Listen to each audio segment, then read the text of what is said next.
Hello, मैं रिंटू मिश्रा सिला education के इस नए यूट्यूब वीडियो में आप सभी का स्वागत करता हूं। यह हमारा न्यू वीडियो जो है फिजिक्स के नए चैप्टर मोशन के ऊपर है। मोशन जो कि हिंदी में गति कहते हैं। यह किससे कहते हैं थोड़ा पहले समझिए। समय के साथ किसी वस्तु की स्थिति में यदि परिवर्तन होता है तो वह वस्तु गतिशील अवस्था या गति में मानी जाती है, जैसे चलती हुई रेलगाड़ी। समझिए गति बोलते किसको है। मानिए कि आप एक वस्तु है जो स्थिर वस्तु है, आप उसको कुछ समय में क्रॉस करके एक जगह से दूसरे जगह चले जाते हैं। मतलब समय के साथ जब कोई व्यक्ति अपना स्थान बदलता है या वस्तु जब अपना स्थान बदलता समय के साथ, अगर कोई मनुष्य अपना स्थान बदले तो वह मोशन में कहलाता है। जैसे देखिए मैंने यहाँ पे समझाया भी है फर्स्ट कंडीशन और सेकंड कंडीशन। फर्स्ट कंडीशन क्या बोलता है मेरा कि एक घर है और घर में देखिए 100 मीटर पहले एक लड़का है।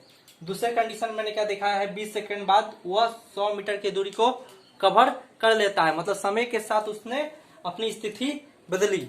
तो जो इंसान समय के साथ किसी स्थिर वस्तु, मेरा जो घर है वो स्थिर है और समय के साथ वह अपना स्थान उस वस्तु के सापेक्ष में, मतलब क्या, उस वस्तु के सापेक्ष में यदि वह अपना स्थान बदलता है तो वह गति कहलाता है।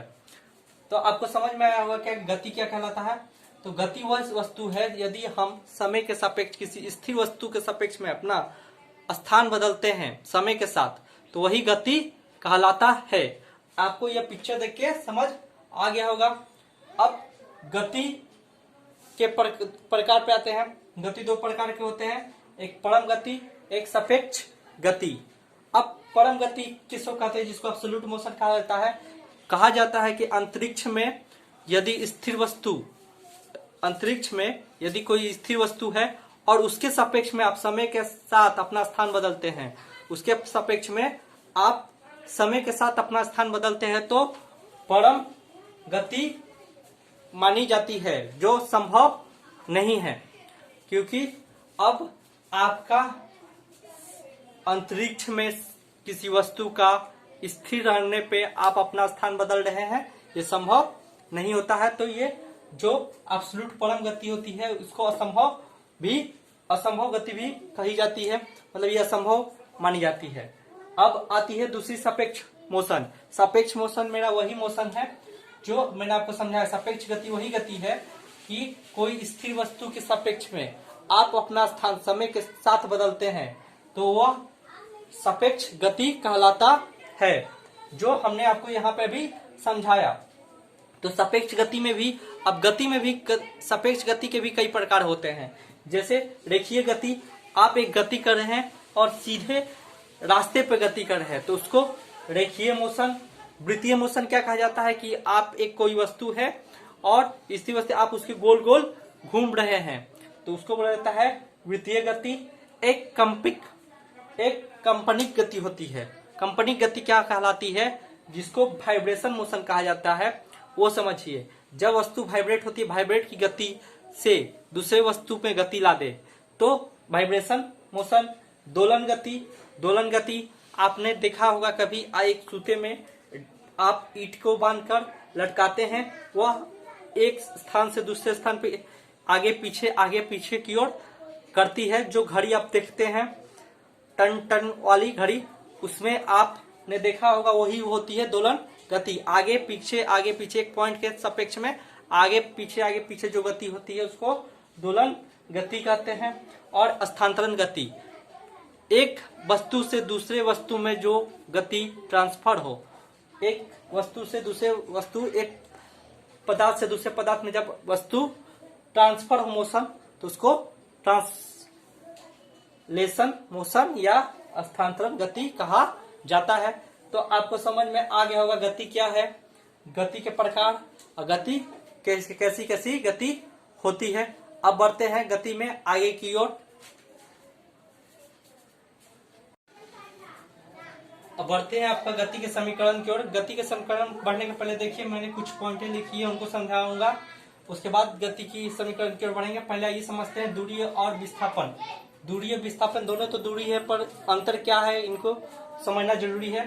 तो ये समझते हैं। मान लीजिए कि हमको ए स्थान से बी स्थान की ओर जाना है, ए स्थान से बी की ओर जाना है।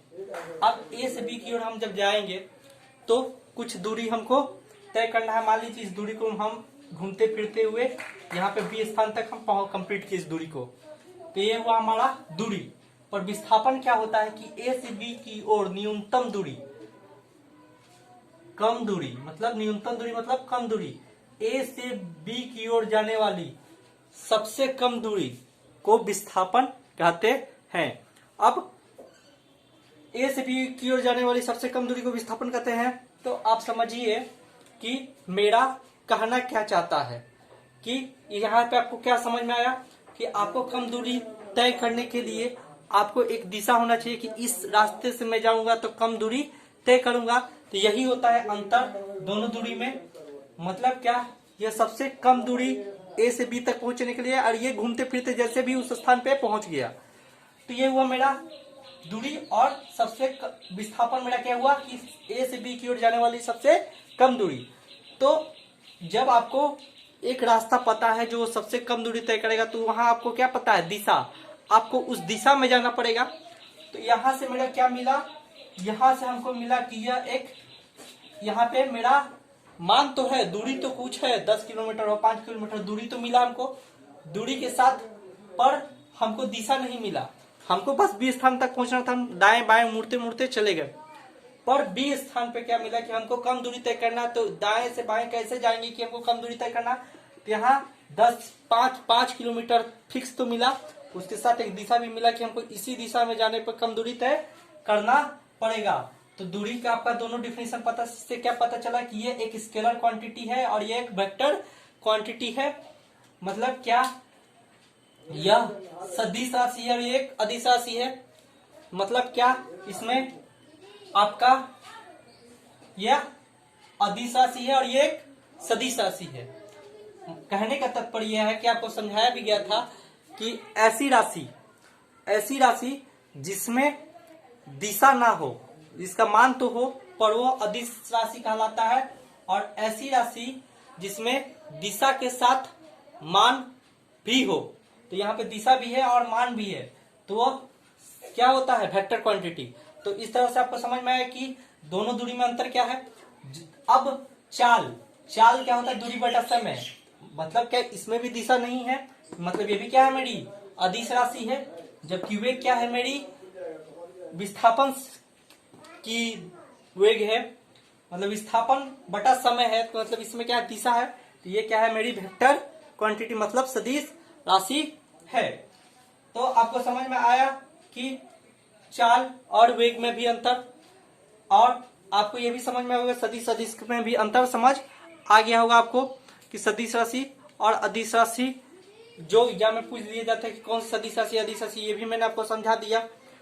अब त्वरण की ओर बढ़ते हैं। त्वरण मेरा क्या बोलता है कि मान लीजिए वेग में परिवर्तन की दर को समय कहा जाता है। मान लीजिए कि मैं कुछ स्पीड से जा रहा था, आगे चलकर मेरा स्पीड कुछ बदल गया, तो जो मेरे वेग में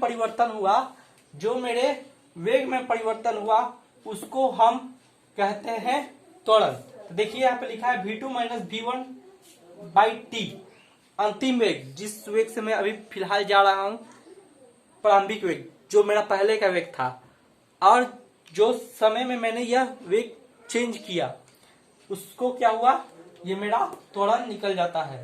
तो इस तरह से देखिए मैंने आपको दूरी, विस्थापन, चाल, वेग, त्वरण समझाया।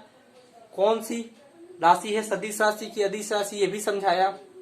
साथ ही सबका SI यूनिट है जो भी समझा दिया। तो इस तरह से आपको एग्जाम में आने वाले सभी सवाल समझ में आगे होंगे, और एग्जाम में किस तरह क्वेश्चन पूछे जाते हैं, इसी तरह क्वेश्चन पूछे जाते हैं डीपली, जो आपको मैंने क्लियर कर दिया होगा। तो हमारे हर वीडियो में भी हम कोई भी टॉपिक पकड़ते हैं तो हमारा यही मकसद होता है कि हम एग्जाम के व्यू से जितने क्वेश्चन पूछे जाते हैं पढ़ाते वक्त ही आपको समझा दें, अलग से हमको समझाना ना पड़े। अब हम बढ़ेंगे इसके गति के समीकरण की ओर। बढ़ते हैं परिवर्तित गति और समरूप गति। नॉन यूनिफॉर्म मोशन और यूनिफॉर्म मोशन की ओर।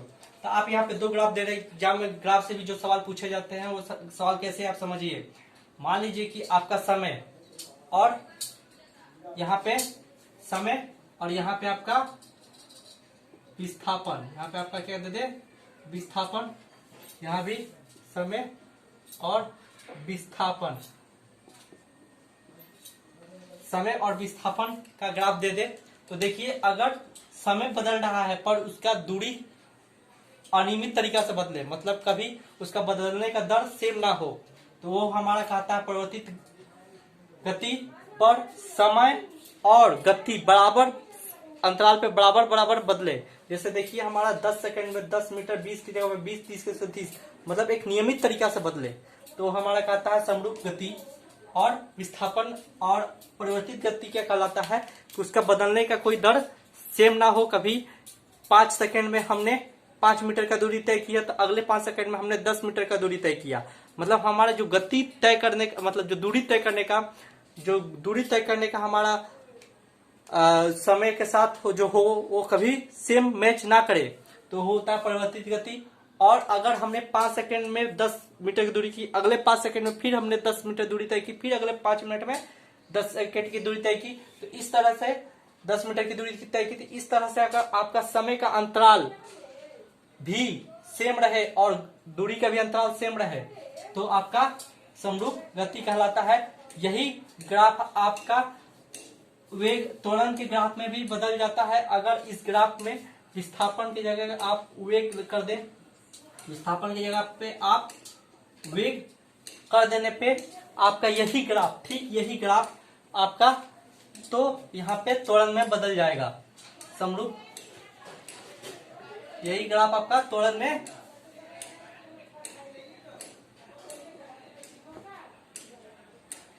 एक्सीलरेशन में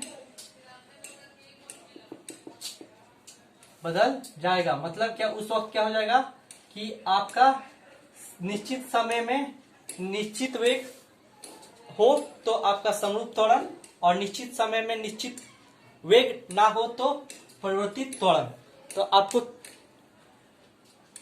वेग, गति और आपको त्वरण दोनों के ग्राफ समझ आ गए होंगे जो एग्जाम में पूछे जाते हैं। अब आते हैं गति के समीकरण की ओर। गति का समीकरण हमारा क्या बोलता है, v equal to u f t v square plus u square plus 2fs, s equal to u t plus 1/2 ft square. अब पहले इन इक्वेशन को समझने के पहले हमको समझना पड़ेगा कि आपका v क्या होता है। v हमारा एक अंतिम वेग होता है मानना हमने, और u हमारा प्रारंभिक वेग, मानना कि हमने यहाँ से दूरी तय करना शुरू किया। हमारा शुरुआती जो गति था, वेग था, वो u था, और अंतिम जो खत्म होते समय अंतिम वेग हमारा v था। तो और समय t होता है और f त्वरण होता है। तो इस तरह के एग्जाम में जो सवाल पूछे जाते हैं, मान लीजिए कि ये पहला इक्वेशन है v equal to u f t, तो इसमें से कुछ एक चीज यहाँ पे एग्जाम में गायब करके आपसे सवाल पूछ दिए जाएंगे। जैसे आपको वहां पे इनिशियल वेलोसिटी पूछ सकता है, फाइनल वेलोसिटी मतलब अंतिम वेग, प्रारंभिक वेग, कुछ एक गायब कर देगा और इसी इक्वेशन पर सवाल बैठा के आपको एग्जाम में सवाल पूछे जाते हैं। तो यही है हमारा गति और गति का फर्स्ट पार्ट का वीडियो। तो उम्मीद है आपको गति का फर्स्ट पार्ट का वीडियो पसंद आया होगा, और हम कल गति का सेकंड पार्ट का वीडियो लेकर आएंगे जिसमें हम इक्वेशन की बात करेंगे और कुछ सवाल जो इससे रिलेटेड है, एक दो सवाल सॉल्व करने के बाद हम सीधे जो चैप्टर में घुसेंगे वो होगा न्यूटन के गति के नियम, उसमें हम आपको ले जाएंगे। तो उम्मीद है आपको हमारा यह प्रथम मोशन का प्रथम पार्ट पसंद आया होगा। तो यदि आपको हमारा ये वीडियो पसंद आया तो आप हमारे वीडियो को लाइक करें और ज़्यादा से ज़्यादा अपने दोस्तों में इस वीडियो को शेयर करें, और अभी तक आपने हमारा चैनल सब्सक्राइब नहीं किया तो हमारा चैनल सब्सक्राइब करें। मिलते हैं नेक्स्ट वीडियो में, धन्यवाद।